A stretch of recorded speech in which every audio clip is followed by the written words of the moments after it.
Okay, so give me a little bit about how the story of Ghoulies evolved. Do you remember anything about the original film Beasties that was, going to have Stan Winton do the effects, or that? Well, I was unaware of the film at the time, and I think that Charlie's idea kind of merged with that concept later on. For the longest time, Charlie had been trying to get me to work for him on different movies, and I essentially retired from doing monsters and makeup effects. I just wanted to direct movies. And finally he said, come in, I'll make you an offer you can't refuse. And so, okay. He wanted to make this gimmick movie, like an old William Castle film. 3D, sits around, scratches. And by the way, let's do some little creatures in it. Right? And I'm sure that came from the Beasties concept of Stan Winston. But at the time, he did not know it. But he wanted all stops, nothing pulled out, 3D, sense around, scratch the sniff, haunted house film with these little ghoulish creatures.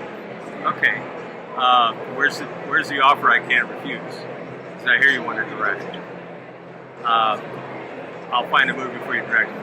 Here's a movie I want to make. It's called Troll. That afternoon we signed a deal, and I was the director of Troll, and it would be made with me. So that's how he got me on board Ghoulies.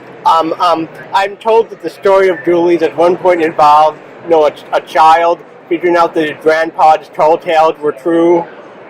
Oh, I wasn't aware of that. Luca Bercovici wrote the original story with his partner Jeff Levy, and it was a haunted house film that had Grizzle and Greedy Gut in it. Who were these little mischievous imps from hell. I know. The whole idea is that his father, Malcolm, was a wizard, and ultimately he knew he was going to die, and he could be re-resurrected through his son. That was the essential plot. Charlie decided to throw in the little creatures at the last minute, and they weren't in the script. We had to figure out a way to stick them in the movie. Because, Luca came over to the lab and said, what's all this stuff? He said, well, this is for this movie I'm working on. It had yet to be named. We had no idea what it was going to be. And he says, these little monsters are in my movie? Yeah. Where? I don't know. Charlie approved some sketches, and now we're making them. Oh, okay, that's interesting. I didn't know interval. So, I remember, did the Ghoulies have any names? Well, generically, the green one was called the Fish Ghoulie. The flying one was called the Flying Ghoulie.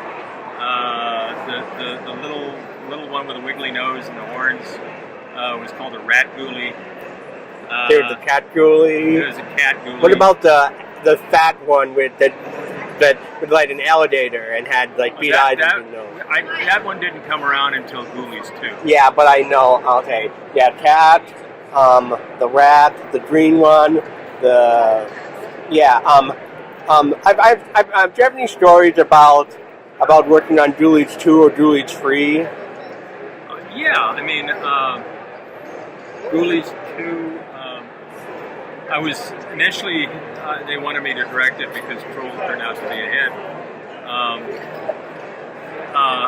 But I was, I think, so busy with so many of the films, I did a smaller movie instead called Cellar Dweller. But I was roped into it anyway because I designed the creatures, and I ended up directing a lot of the second unit for the film. And it was fun because I was back in Italy, I was with my crew, I was with Albert, Charlie's dad, who's a great guy.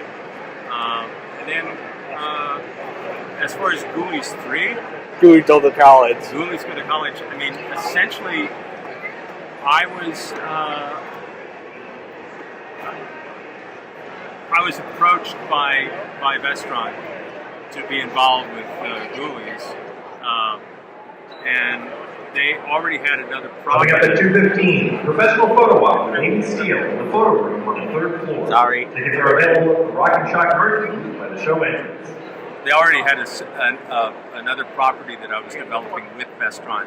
Scared to Care. The what would- of Rock and Shock and grappling off of Xbox One for the new Friday the 13th game. Got a chance to win? Head over to the Scares That Care booth. Anyway, what was that property that Vestron had that you also wanted well, to build? at that time it was called the Twilight Man. Did it ever happen? Well, it was going to be a two-picture deal, but they wanted me to do Ghoulies first. Yeah. So I created the creatures again, and I directed the movie this time, and basically developed the story. But for this particular version of it, I didn't want unintentional laughs. I wanted intentional laughs. So we made it a balls-out comedy. It was essentially Animal House meets Muppets on acid. We wanted it to be completely nuts, full goose bozo.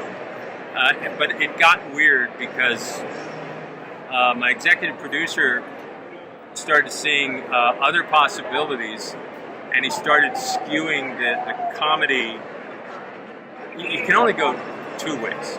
You can either go, this is for a Family Guy audience, where everything is kind of grungy and way low, or it's for Saturday morning.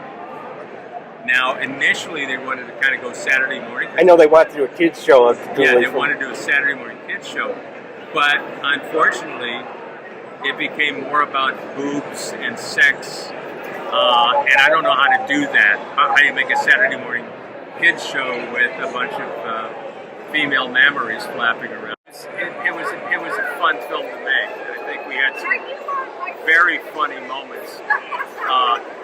The biggest problem with the film was its inability to figure out what kind of movie it was, because it was supposed to be bathroom kids humor, or was it supposed to be frat house, naked, whatever? Yeah. Hey, you fucked up. You trusted us. Yeah, tonight I do a few more trick questions. I saw a poster of Ghoulies that had what seemed to be a young girl chatting with the Ghoulies.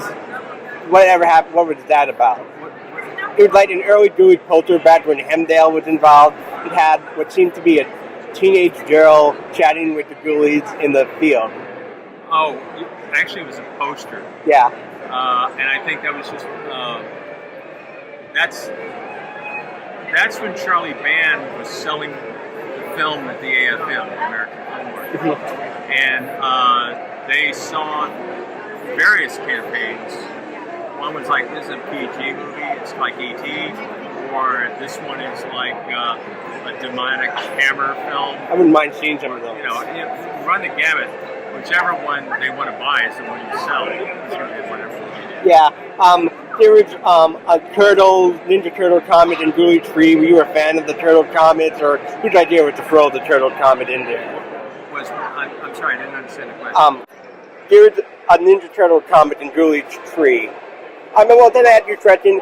Does Larry Kasanoff own the rights to Ghoulies? Larry Kasanoff and Threshold Entertainment, I'm told they own the rights to Ghoulies now.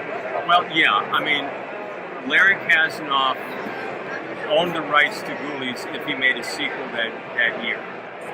Because I think they